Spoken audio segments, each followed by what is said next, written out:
Tijuca di Rio de Janeiro, Brazil tersohor dengan keindahannya. Terutama patung Cristo Redentor yang tidak hanya menjadi landmark kota Rio, tapi juga menjadi identitas Brasil.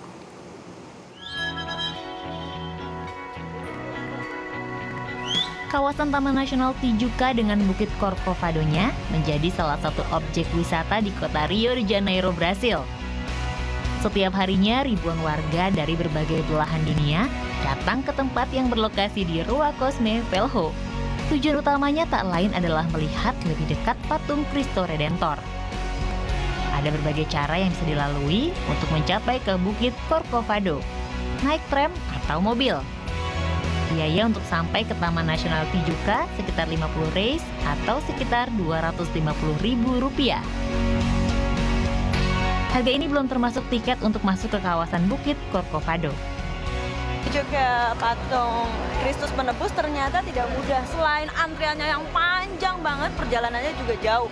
Mulai dari atas, kira-kira dari bawah tadi harus menuju ke atas 12 menitan. Sekarang lihat aja nih antriannya panjang banget.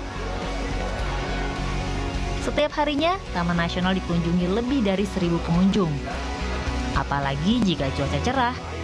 Sayangnya antrian membuat pengunjung di sini harus ekstra sabar.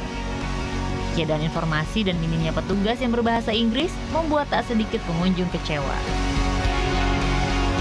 Di hari libur, butuh waktu sekitar 2 jam untuk berada di antrian. Meski mengantri, ada banyak yang bisa dinikmati di sini. Karena letaknya berada di dalam sekitar hutan Tijuca, pohon-pohon rindang memayungi kelelahan mengantri. Setelah antrian selesai, mereka yang menggunakan jalur darat kemudian akan diantar dengan mobil khusus yang disediakan pengelola Tijuca.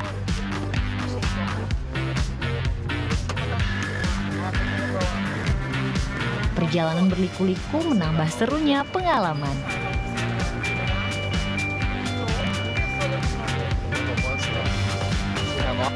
Dan akhirnya sampailah pada objek wisata paling ditunggu. Ini adalah jalan menuju patung Cristo Redentor. Tapi perjuangan belum sampai di sini. Masih ada 220 anak tangga yang harus dinaiki demi melihat patung yang dipahat seniman Prancis, Paul Landowski. 2 jam menunggu plus 200 anak tangga yang harus saya lalui. Dan sampailah saya ke Cristo Redentor. Inilah landmark dari kota Rio de Janeiro dan juga landmark dari Brasil. Di depan patung setinggi 38 meter ini, siapapun yang berkunjung berusaha mendapatkan spot terbaik untuk mengabadikan momen.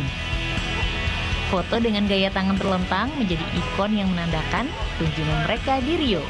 Meski sebenarnya tidak diperbolehkan, banyak wisatawan yang nekat tidur di jalan demi foto.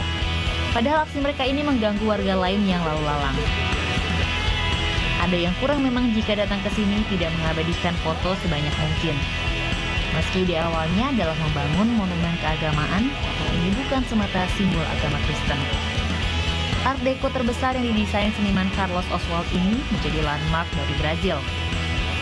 Bangunan dengan tinggi 710 meter dari Taman Nasional Tijuca ini merupakan persembahan untuk Lady of Aparecida. Diresmikan 12 Oktober 1931, pembangunan patung ini sudah digagas sejak akhir tahun 1800-an. Upaya renovasi patung terus dilakukan berkala karena beberapa kali bagian patung tersambar petir. Tidak hanya patung, pemandangan dari Bukit Corcovado inilah yang langka didapat. Seluruh kota Rio terlihat dalam selayang pandang. 3 pantai ternama, Copacabana, Ipanema, dan Leblon diapit dengan gedung-gedung tinggi. Termasuk Stadion Maracana yang baru saja menjadi saksi sejarah perhelatan partai final Piala Dunia. Tidak ada batasan berapa lama pengunjung bisa menghabiskan waktu di sini. Mereka yang datang bisa bersantai di kafe-kafe yang ada. Toko souvenir untuk kenang-kenangan juga tersedia. Hanya saja harga yang ditawarkan cukup mahal untuk satu souvenir. 1 hingga 2 jam menjadi waktu yang tepat untuk melengkapi kunjungan di kota Rio. Gita Maherani, Aniko Soekarno melaporkan untuk NET.